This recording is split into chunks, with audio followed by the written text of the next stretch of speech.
ভারতের দক্ষিণী সিনেমার অভিনেত্রী শ্রীলীলা 2019 সালে কিস সিনেমার মাধ্যমে বড় পর্দায় পা রাখেন। তবে 2021 সালে পেলি সানরাডি সিনেমায় অভিনয় করে দর্শকের নজর কাড়েন এই অভিনেত্রী। এতে তার বিপরীতে অভিনয় করেন রোশান মেকা। 8 কোটি রুপি বাজেটের এই সিনেমা বক্স অফিসে আয় করে 20 কোটি রুপি। সিনেমাটির জন্য 5 লাখ রুপি পারিশ্রমিক নিয়েছিলেন শ্রীলীলা, কিন্তু কয়েক বছরের ব্যবধানে বেড়ে গেছে তার চাহিদা, বেড়েছে তার পারিশ্রমিকও। শ্রীলীলা এখন 1 কোটি রুপি পারিশ্রমিক নিচ্ছেন। কন্নড় ও তেলুগু ভাষার 10-এর অধিক সিনেমায় অভিনয় করেছেন শ্রীলীলা। কয়েক মাস আগে গুঞ্জন চাউর হয় সাইফ আলী খানের পুত্র ইব্রাহিমের সঙ্গে জুটি বেঁধে বলিউডে পা রাখতে যাচ্ছেন তিনি, যদিও তা বাস্তবে হয়নি। এবার জানা গেল মিত্তি সিনেমায় সিদ্ধার্থ মালহোত্রার সঙ্গে জুটি বেঁধে বলিউডে অভিষেক হবে এই অভিনেত্রীর।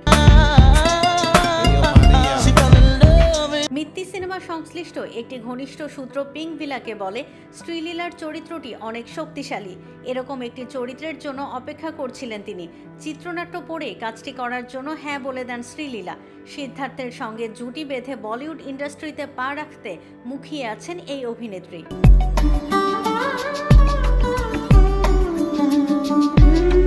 চলতি বছরের অক্টোবরে মিত্তি সিনেমার শুটিং শুরু হবে।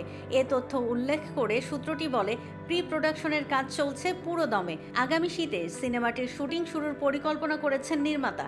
অ্যাকশন ফ্যামিলি ড্রামা ঘরানার এ সিনেমা পরিচালনা করবেন বলবিন্দর সিং জাঞ্জুয়া। তবে এ বিষয়ে শ্রীলীলা বা পরিচালক এখনো আনুষ্ঠানিক কোনো ঘোষণা দেননি।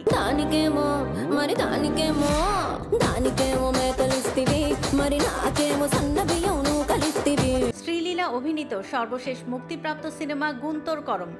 এতে তার সহশিল্পী ছিলেন মহেশ বাবু। চলতি বছরের 12 জানুয়ারি মুক্তি পায় এটি। 200 কোটি রুপি বাজেটের এই সিনেমা আয় করে 171 কোটি রুপি।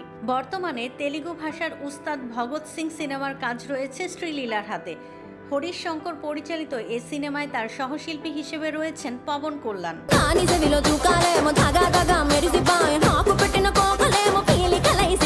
2001 সালের 14 জুলাই মার্কিন যুক্তরাষ্ট্রের মিশিগানে জন্মগ্রহণ করেন ভারতীয় বংশোদ্ভূত শ্রীলীলা। সেখানে চিকিৎসা বিজ্ঞানে পড়াশোনা করেছেন তিনি। পরবর্তীতে ভারতে ফিরে পর্দায় নাম লেখান শ্রীলীলা।